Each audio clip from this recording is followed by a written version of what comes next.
Conexão Espiritual, com Monique Papa.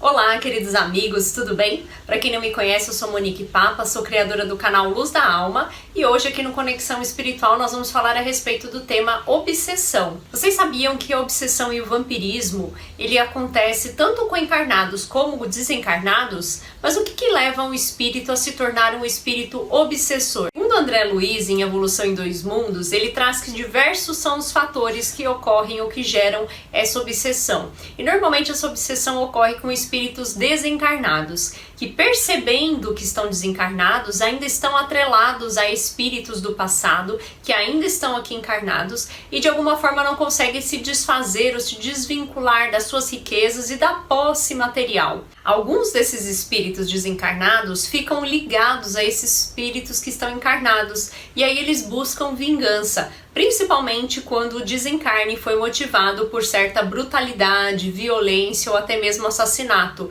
E aí dificilmente esse espírito que desencarnou consegue perdoar esse espírito que foi o motivador, o grande causador desse desencarne. Muitos desses espíritos desencarnados se tornam verdadeiros obsessores por não acreditar na providência divina, fruto do seu próprio capricho e querendo resolver com as suas próprias mãos através dessa sede de vingança. No livro Libertação, André Luiz traz o relato de um desses espíritos obsessores que, ao perceber que estava no plano espiritual e com essa sede de vingança, ele é verdadeiramente hipnotizado por outros espíritos que de alguma forma se aproveitam da condição dele e ele para de enxergar o quão mal ele estava fazendo. Então ele passa a tratar o mal com o mal. Esse espírito nos relata no livro que a partir do momento que ele começa a alimentar esse sentimento de vingança, ele perde a capacidade de ouvir, de sentir e de ver.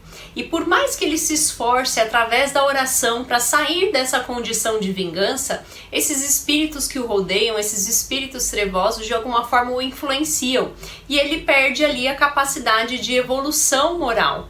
Ele não consegue sair dessa condição. E olha aí a importância de nós termos não somente o conceito da doutrina espírita, o conceito do evangelho, mas principalmente a vivência exemplificada desse conceito, que aí nos dá força para sair dessa determinada condição. Ele relata que ele tem dificuldade de sair daquela situação. Por mais conhecimento que ele tinha, por maior inteligência que ele possuía e conhecimento do Evangelho de Jesus, ele não conseguia sair dessa condição, porque ele ficava sintonizado com os seus entes queridos que estavam encarnados e com as suas preocupações materiais aqui no plano terreno. E por que eu estou trazendo essa história para vocês?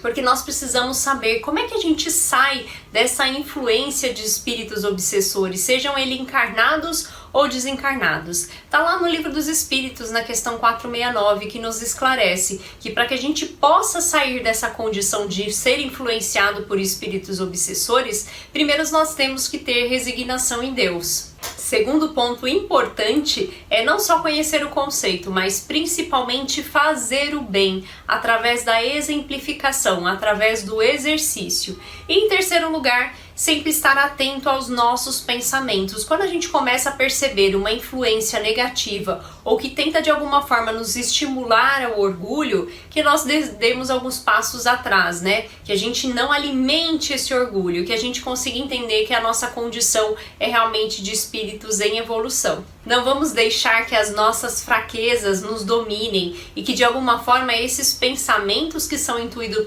por esses espíritos, que muitas vezes buscam vingança ou que buscam muitas vezes nos influenciar para o mal, nos tomem posse do nosso comportamento. E a partir daí nós conseguimos melhorar e buscar o aperfeiçoamento. Espero que vocês tenham gostado e até o próximo Conexão Espiritual.